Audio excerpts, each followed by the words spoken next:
Hi guys, it's Rob MacKillop here. This video is really for guitar players who want to play Baroque music on the guitar. And for a long time people have played Renaissance music on guitar just by tuning the third string down a semitone. And you have basic Renaissance lute tuning. Baroque lutes are much more complicated. We have a D minor chord and then we have lots of extra bass notes. Which are usually open strings. Now guitarists have tried to do this by having multi-string guitars up to 13 or 14 single strings. Now I really don't believe the figure of 8 shape of a guitar is conducive to these low notes. I think the lute shape with the bowl is a much better shape, and the shape of the soundboard, the whole thing, the lute guys really understood low notes, how to articulate them well. And they would have a bass note with an octave note higher right next to it, so you get pairs of strings.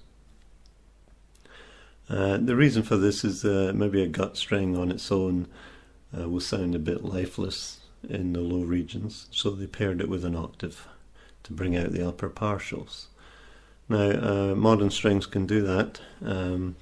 Here's a lute with modern strings, so you get a wound string. Of course, wound strings were beginning to get around about 1700.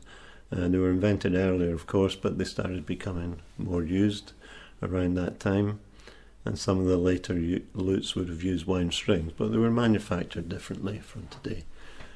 Sounded different. So, getting a lute is really important for guitarists, but there are problems for guitar players. Very often lutes have too many strings, and it becomes difficult for them to play. If you've got every string, will be paired strings, so that's double the amount that you need. Well, you can reduce it to single strings. Now, there were single string lutes in the past. These are theorbos. Sometimes the lower half of an arch lute would be single strung. Some theorbos were double strung, that's true, but some were single. This is something that some modern lute players have tried to take over onto the lute. So we have professional lute players today out there making recordings, doing concerts, who play lutes with single strings. I'm thinking of Luciano Contini in Italy, Thomas Dunford in France, David Taylor in America. You can find their videos all over YouTube. Ron McFarlane he has double strings on his fingered courses, but I've seen him a picture with a lute with single course bass strings.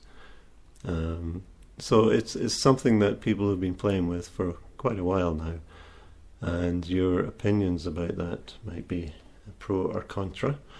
But there's something about it that I find very attractive, and I think for guitar players this is something you should give consideration to. Now this lute is from the Luth Doré company. Incredible value for the price. I really recommend them. I asked Miguel, who runs the company, if I could string this in 13 course lute, which I use as an 11 course, by the way. I don't use this extension here. It's an 11 course instrument to me. I asked him about using single strings, and he said you will need to raise the tension, because when you take off one of the strings for 11 courses, the tension is going to go down quite a bit. So you have to take off all the strings and put on a higher tension set. Now Miguel can do that for you. He sells the strings and he's worked out all the tensions. You can have a very high tension. His lutes are constructed that they can take 6 or 7 kilograms of tension. The tension I have here is medium, so it's around about 4 to 4.3 kilograms, and it's tuned at 415 pitch.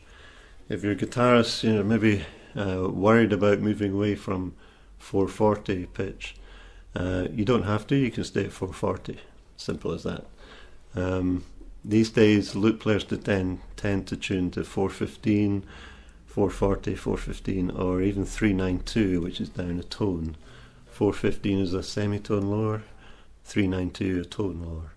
A lot of people who play French Baroque music like to tune to 392. At the moment I'm at 415, but I might well try it down at 392.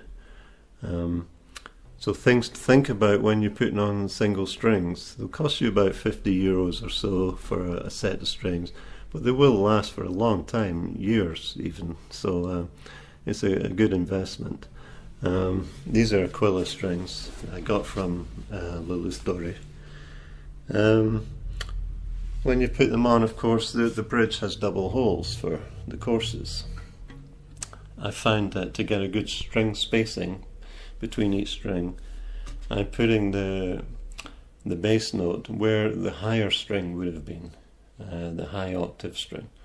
If the hole is big enough, and it is on this lute, I was able to put the bass strings into the high octave strings.